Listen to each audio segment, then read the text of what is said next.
Tristan Kumar's Dying Planet, The Season of Chaos. Narrated by Tristan Kumar. Part 28. Taking a Chance. I opened my eyes to a red sky. I stared up into it. What had just happened? I looked around. I knew that I was definitely in Colorado Springs because of the scenery. But why? Zoe was laying on the ground next to me. She eventually got up and looked around. She placed her hands over her head and started to cry. Even though she probably didn't know much about President Jones at that point, she knew that he had a deep daughter-like connection with her. I stood up and gave her a hug. "What happens?" she said through her hands. "I'm not sure," I said. "I'm not sure." I looked up from her and continued looking around. The sky was red. Near us was a theater. The date on the theater read, November 8th, 2032. This was around the same time that I would be in prison. I was about to pick up Sylvie and fly to the prison, but I realized that I didn't put on my suit. I placed it on my chest and it crackled. After many sparks and the suit being jammed, it finally formed around my body. I equipped my helmet and picked up the crying Sylvie from the floor. I tried to cradle her in her arms, but I didn't know how I could help. I jumped up and began to fly to the prison. Several minutes later, I finally came into view of the prison. I could see the ideal shape of it, but something was wrong. The prison was on fire. Several hundred meters away, I landed. I placed Sylvie down on the soft grass. "Where are you going?" she asked. "I'm just going to check on something real quick. I'll be back," I said. I continued flying to the prison as she sat there and watched. I landed in what used to be the bay doors of the prison. For starters, the prison was on fire. The guards and prisoners lay dead on the ground. I kept on thinking that it was the scorpion that I saw 4 years ago when I was here, but we killed it. It wouldn't have done this much damage afterward. Unless I was never here in the first place, I suddenly realized. Where exactly was I at this point? If the sun hadn't exploded, where was I? Did something bad happen to me? I looked up at the red atmosphere and noticed something that I hadn't earlier. There was a large crack across the sky. The crack was opened to reveal an entire new universe. I sighed. I knew what this was. When I was in Las Vegas 3 years ago, I had to deal with this old guy named Chris. I dragged him while going practically the speed of light and cracked open the fabric of the cosmos, accidentally. When I returned, and after Sylvie supposedly died, Jamal told me that I had cracked open a new problem. Since there were multiple versions of the worlds across the cosmos now, we had to destroy the replicas to prevent a dimension killer. When two planets are eventually drawn so close together that they create a catastrophe that even I can't stop. Nobody can. So, that's what I did for the last 3 years, going around the new planets and committing mass genocide. I'm not saying it was fun. Okay, I might have enjoyed it a bit. Anyway, inside the crack, I watched this planet swirled around inside, and eventually I heard a loud boom! A green and blue planet came out of the crack. The crack behind it slowly started to disappear, and eventually, there was an entire planet slowly heading toward this one. It was a ticking time bomb. In the rubble beside me, I heard a rumbling. I grabbed my sword. I noticed that there were dirt and bloodstains on it. There was also cracks that I had not noticed before. I got ready to fight whatever or whoever would come out of the rubble, and eventually, a red beam shot by me. I dodged it and slowly started to step back. Suddenly, a massive machine burst out of the ground. I stepped back and watched in fear as it landed on the ground with enough force to kill a person. I held my ground and saw what it was. It was a massive metal scorpion. I had seen this so many times that I knew how to defeat it. Suddenly, the ground beneath the machine started to rumble. I watched as many large, gooey black tentacles reach out of the ground and grabbed onto the scorpion. The scorpion held its ground, but eventually, the scorpion fell back into the hole where it came from. I stood in silence for a second. "What just happened?" I said out loud. And as I did, I saw a sharp metal spike grab onto the ground outside of the hole. Instead of it being bright gray like it usually was, it was matte black. Other spikes reached outside of the hole eerily as the scorpion emerged once more, this time fully black like it was infected. It started to charge up its tail. I got ready to fight. It shot the beam on the ground behind me, and I jumped forward from the violent push. It was twice as intense as I remembered it. A spike came from below me as I fell, heading right for my chest. Quickly, I tilted to my side and it passed by me. It rolled on the ground with its legs. I expected this and started jabbing its legs near me as I rolled. Luckily, I survived and stood up. I pierced it in the back. It shook violently, and it swung its tail over me. It slammed its tail down on me, but I moved. The dirt flew up from where the scorpion's tail had hit. I started to run behind some rubble as it struggled to get its tail out of the ground. I hid behind a large piece of concrete as it shot a laser into the ground. The ground exploded, and the scorpion's tail was free. It charged up its tail and looked around. It started to search for me.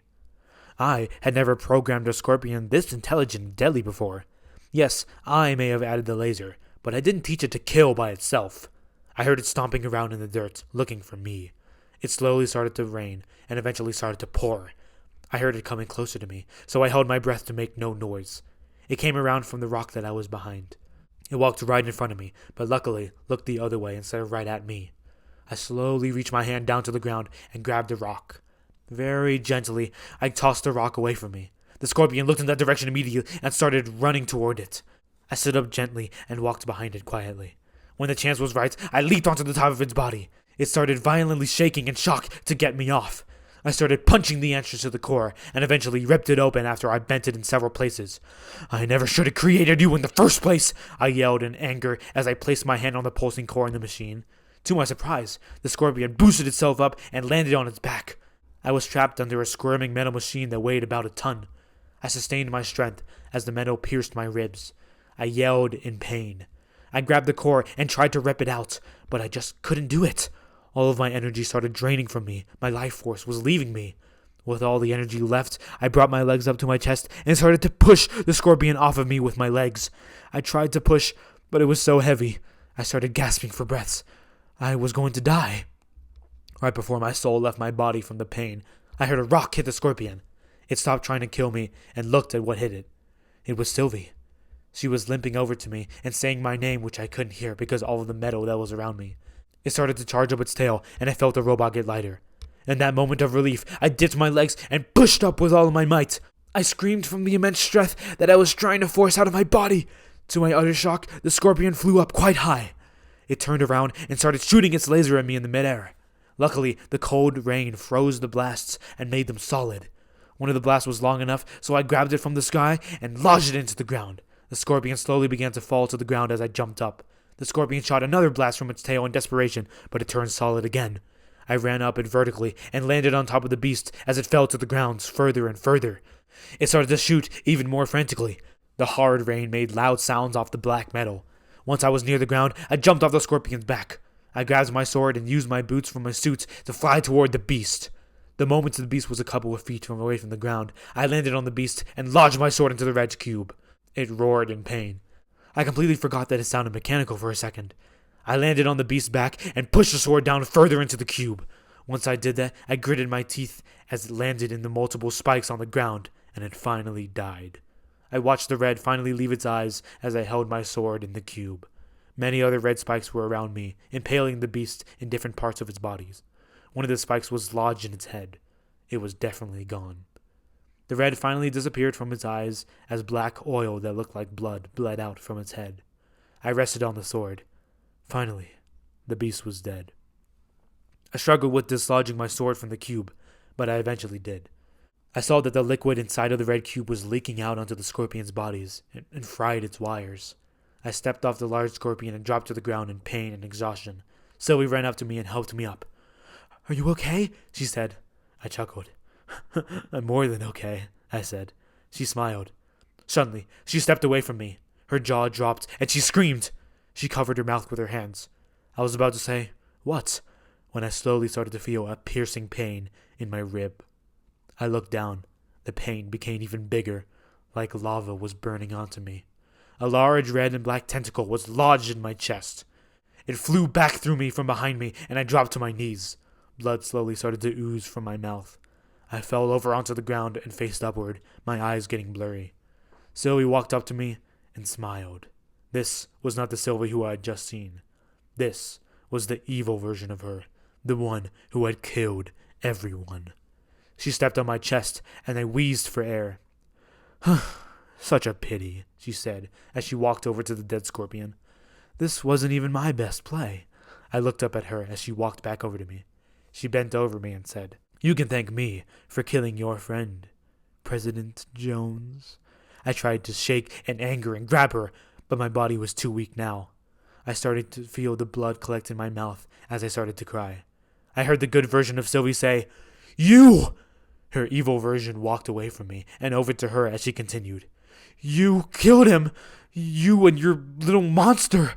I wondered what monster she was talking about, but I suddenly looked up. I saw a large red and black gooey monster loom over me.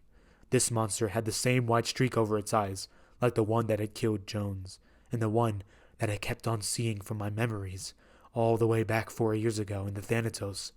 I felt the sweat run down my face in anger and fear as the massive monster leaned near my face. I felt the heat from its breath and the cold ooze from its face dripping onto me. It showed no mouth until it smiled eerily. It showed bloody teeth. I held my breath as it stared over me. "Hey now," the evil version of Sylvie said as she walked out to me. "Now, we don't want to hurt this man here.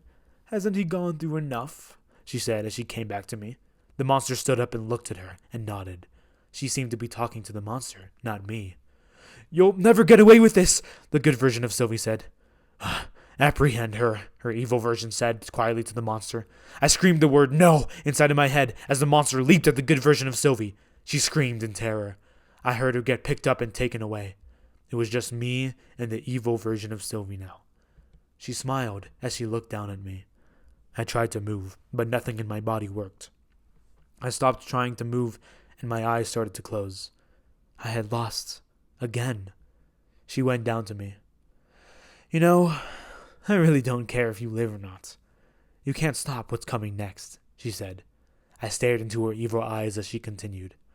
"I am going to kill every single version of you across the multiverse to get my revenge on what you did to me." My eyes widened. This was her plan, to kill every version of me. She stood up and walked away. My vision became darker and darker until I heard the Sylvie say far away, "Goodbye." I struggled to move as I finally heard her say, "Rye," and my eyes closed. I could feel my lungs stop moving and my heart stop beating. I screamed inside my brain to wake up as I fell into the deep chasms of my dark mind. I woke up in a soft bed. I looked around. I was in a teenager's bedroom. I was in my white shirt and black pants. I looked at the clock on my bedside table. It read 7:01 a.m. I got out of my unmade bed and walked out of my unorganized room. I closed the door behind me and looked around. Now, I was in a dark hallway. I saw a light around the corner of the hallway and went to it. I had no shoes on and felt the soft carpet as I walked down the hallway toward the light. I knew this place. I turned the corner to find stairs. I walked down them and looked around. I was in a big room. I went to the kitchen. It had a very modernized look. There was a sliding glass door next to it. I looked outside and saw an oak tree. The sun shone through the leaves as a young child stood facing the tree with a shovel. In front of him were 2 long dirt patches with a cross made out of wooden sticks at the head of it. This child was gently shaking. He was crying. I knew where I was. This was my house, and the child out there was me. I sat down on a chair facing the kitchen counter and placed my face in my hands. I slowly started to cry. This was the day that I hated the most in my life. Not when Sylvie apparently died, not when I lost everyone on the Thanatos, but today. This was the day I had to bury my own parents. The entire time I've been telling this story, I've never mentioned what happened to my parents. I said that they died when I was young and kept them a secret, but that's not entirely true. Let me explain. When I was born, my parents were currently in the middle of their scientific careers. They were geniuses and were always busy, but they were so caring that they still remembered to spend time with their son, me. I think I can remember that we went on so many trips as we could, but some days they were too busy to even come home. Whether they were at a conference or presenting a new idea in a different country, they always came back to me. That all changed when I was 10. I came out of school one day, waiting for my parents to pick me up. They had left the night before for a meeting in Las Vegas and said that they would be back the next day. I waited for an hour, but they didn't show up. Some time later, a police officer came to me. He said that they had to tell me something. I agreed, and he took me to a playground behind the school. The friendly policeman swung with me on the swings. He eventually broke the news to me. He told me that my parents had died. I was shocked. I didn't ask why, but still, I wouldn't believed it. But eventually, I knew it was true. He said that he would take me to the police station to meet my new parents. But as we drove in his car to the station, the car stopped working and we flew into a lake. He unbuckled my seatbelt and signaled for me to escape quickly. I did, and I climbed out of the water barely. But he didn't. Some bubbles slowly rose to the surface of the water. I heard some sirens behind me, and I ran to the bushes to watch. I watched as some people dived into the water. After several minutes, they dragged him out of the water. The medics tried CPR on him, but he was gone. He saved my life. I knew that I would never forget that simple fact. A month later, there was a memorial for him. I showed up and watched far back. Most of his family was there, also mourning him. At that moment, I realized how easy it was to encounter death and not survive. I sighed in sadness as I took my hands off my face. I looked back at the tree. The child was still there. I also had to bury my parents, something a child should never have to do. I knew that I had to do something. I just had to. I slowly stood up and wiped the dry tears from my eyes. I opened the screen door. The child stayed still. The warm sun shone through the leaves to me as I walked up the grassy hill. I finally came to the kid. He was crying. On the tree in front of the graves, it read, "Mom and Dad, rest in peace." I cried in sadness as I looked at the young version of me. He had dirt under his fingernails, holding a big wooden shovel a little bit taller than him. I reached forward to place my hand on his shoulder, but I hesitated. Was I dead? Really, really dead? Was this the key moment that would send me into the real afterlife? Not some made-up program, but the actual afterlife? I slowly reached my hand out again and softly touched him. He wasn't startled. He probably couldn't feel me because I wasn't supposed to be there. I slowly took my hand off his shoulder and got on one knee. I placed my hand on his further shoulder and hugged him. He cried even harder. I cried as well. I closed my eyes as the tears rolled down my face. My vision began to get brighter and brighter. This was it. My suffering was about to come to an end. I was finally going to die, and I was okay with it. Suddenly, the light started to fade away. I opened my eyes in confusion and saw the young version of myself looking at me. Could he see me? "You have to go back," he whispered so that only I could hear. "I can't," I begged as I stared at his soft young eyes. "This is where I belong." "No," he said. "That," he pointed behind me. I turned to where he was pointing and saw a projection of the real world. It showed my bloody body in the rubble. "That is where you belong." "But I'm gone. I'm dead, aren't I?" I asked. "You can never die that easily, Rai," he said. I was shocked that he knew my other name. "Because you have the power of all who came before you in your powerful soul. That will guide you," he said. My vision started to become brighter. "I will guide you." I opened my eyes. I was still not sure what my younger version meant by saying that he would guide me. I knew that there wasn't much time left for Earth and me. I stood up and looked at my wound. It was still gaping open.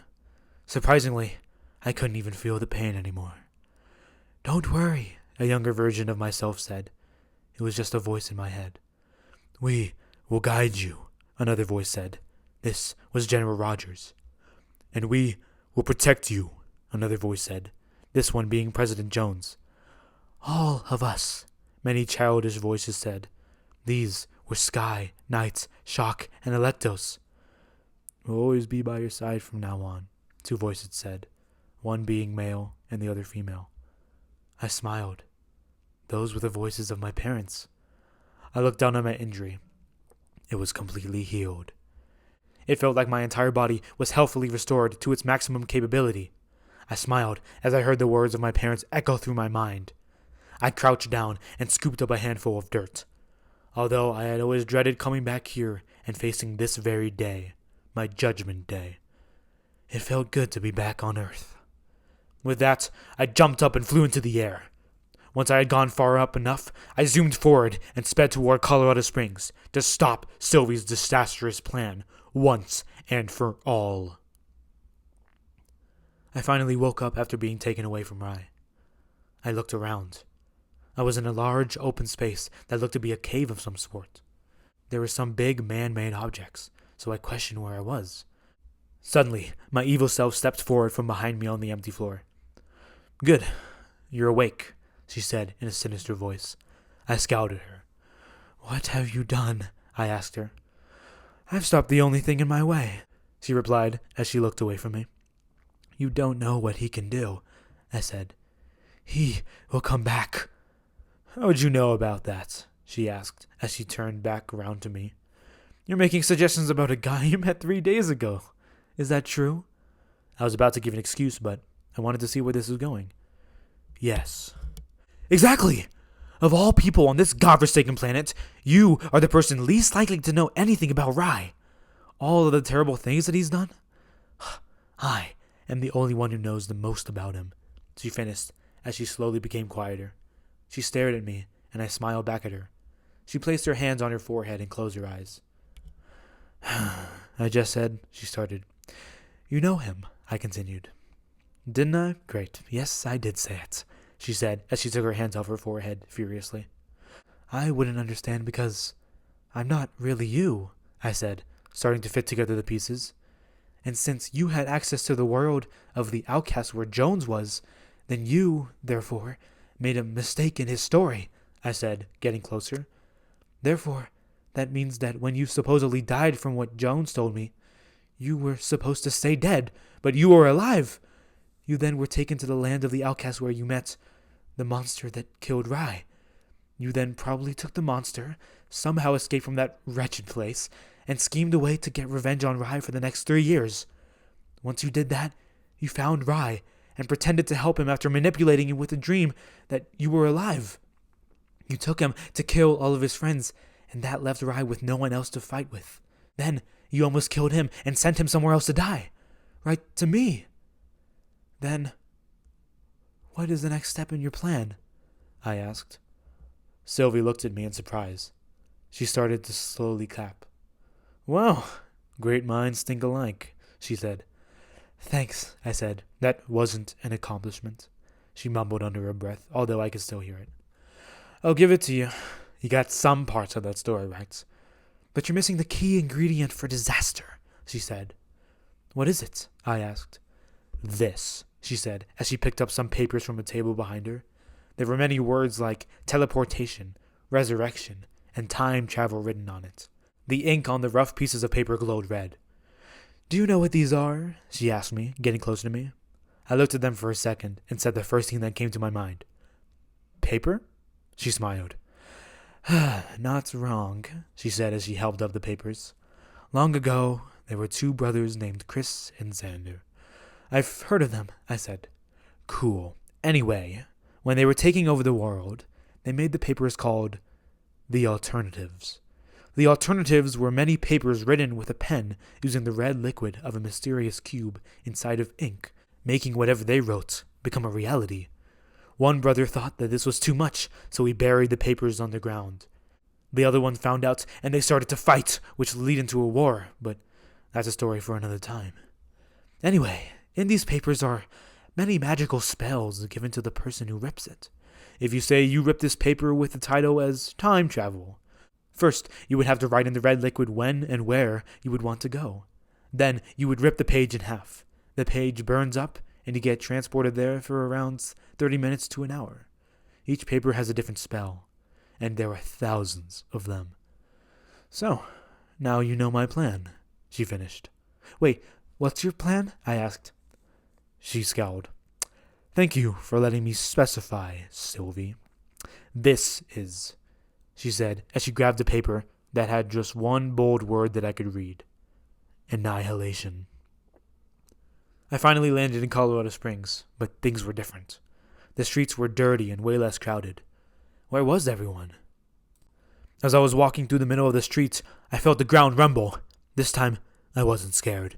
Suddenly, a red, gooey hand burst out of the ground several yards ahead of me. A red and black gooey monster climbed up out of the ground. This one didn't have a white stripe across his eye. I pulled out my sword and looked at it. Through all of the bloodstains and dirt on it like before, this time I could see through it to my reflection. In my reflection, I heard the voices of everyone before me say, "We are ready." I nodded to assure myself as the beast roared at me. I equipped my bloody helmet and I started to jog toward the beast, but the beast didn't wait. The beast started to sprint at me on all fours. I slowly started to speed up at max speed. Once we were very close to each other, the beast leaped at me with dirty teeth almost as long as 8 inches. I slid under it and stabbed it through its head. I held the sword as it sliced through the beast's body. When the sword was near its legs, I stopped sliding and placed my foot on the ground to stop myself. Once I did, I yanked the sword out of the beast. The beast flew back in 2 pieces. I had cut it in half. I was shocked at how easily I had killed a monster that haunted me my entire life. Sadly, that wasn't the main one. I wasn't done. 4 more hands burst out of the ground, and 4 more beasts pop out of the ground as well, and snarled at me. I noticed that one of them had a white stripe across its eye, the one I was looking for. They all roared in unison and took a deep breath. They stood still. This time, I wasn't going to go to them. They were going to come to me. The beast with the white stripe across its eye came at me first. It reached at me and swiped its large hand at me. I simply ducked, and once the hand passed me by, I sliced it off. The beast growled in pain, but I kicked it back to deal with the other 4 beasts first. Another beast came from behind me. It leaped over me and tried to grab a bite of me. I grabbed my sword and shoved it up to its wide mouth. It went through its head, and I flung it off the sword away from me. The next monster came leaping at me. Like the others, it swiped its hands at me. This time, I grabbed its slimy hands and pulled it toward me. I threw it onto the ground and turned around. Another beast jumped over at me, and when it was very close to me, I jumped out of the way, and it came crashing down onto the ground. I kicked it with my feet to roll it away while I turned around. The beast who was on the ground after I had grabbed it reached for my leg. I moved away and stabbed it in its eyes. Then I stabbed it in the back and threw it up in the air. The other monster who I had rolled out of the way came leaping at me. I stepped to the side and sliced right through its neck. Goo came out of a place where its head would have been if I cut it off. I slid on the ground while I looked up at the beast that I had thrown. I stood under it and let my sword hang low. When it was right above me, I swung the sword over my head and chopped the beast in half. I looked around. Everything seemed to be still. Suddenly, the monster came from behind me, which had no hand. This was the same beast that had killed Jones, the same one in the Thanatos, the same one haunting me throughout my entire life. So I had to make this right. None of the others matter. This was the one I had to destroy. It grabbed onto me with its other hand, and I kicked it in its leg. I started to fall to the ground with it because of its weight, but I held my ground. I pried the fingers of the beast off of me. It started to crawl away from me in terror, but I caught up to it. I stabbed it in its leg as it crawled away. I walked onto its slimy back and shoved my sword through its head. Goo started to seep out of the cuts at the bottom of its head where the sword went through. The monster went limp, and I finally exhaled. I felt like the entire time I was holding my breath because I was so scared, but I did it. I walked over to the beast with its head cut off and grabbed its slimy head. I looked around and saw a fallen tree on the ground. I saw a long spike from the tree and ripped it out of a dead tree. I went to where the other monsters were all dead and piled up the bodies. Once I did that, I shoved the spike down into the bodies like a monster kebab. For the final touch of war, I shoved the head of the main beast on the top. I looked around. In the windows of the buildings, I saw people smiling. Even the children were smiling. I unequipped my helmet and smiled back at them weakly. Then I equipped my helmet and continued to fly to find Sylvie. But suddenly, something happened. I heard a loud boom and looked up at Cheyenne Mountain. Right where the mountain base of Norad would be, I saw a massive web. Sylvie, I immediately thought to myself. It had to be. There was no one else who would. She wanted me to go there, and I would. The web slowly disappeared and the mountain base was exposed to the world. In the large opening where the base was exposed, there was a little platform. On the platform was a figure in black. I immediately jumped into the air and started to fly to the opening. As I got closer, I started to see many flying papers in a spiral around the person. In the air next to them was a person who was struggling. As I got closer, I realized that the person in black was the evil Sylvie, and the person who was being held up was the good side of Sylvie. I scowled and sped forward to the evil version of Sylvie. Time to finish this. I dived in to punch her, but I was forced back by the papers. What was this? On each of the papers, there were many words in red. I had heard about these papers by General Rogers once. These were the alternatives. I gasped. I knew what she was going to do. I flew down to the papers and found an entrance into the spiral. The good version of Sylvie looked at me and yelled, "Don't! It's a trap!" I looked up at her and looked back at the evil version of her. The evil version of Sylvie turned around with a paper labeled Annihilation. I gasped. It was about to come true. She smiled as she ripped the paper. I dived toward her and grabbed the paper as well. The problem was, she already ripped it. She looked at me in anger, but suddenly the paper burned up and we vanished in front of everyone's eyes. The question was, where did we go? This episode was recorded by Tristan Kumar. If you're looking forward to more, then check out the next episode, which is the penultimate part in the final act of the Dying Planet trilogy. Yay! Sorry, this part is so incredibly long. I'm so tired from this. But anyway, if you enjoyed this, check out the next parts on my channel. Thank you so much for listening.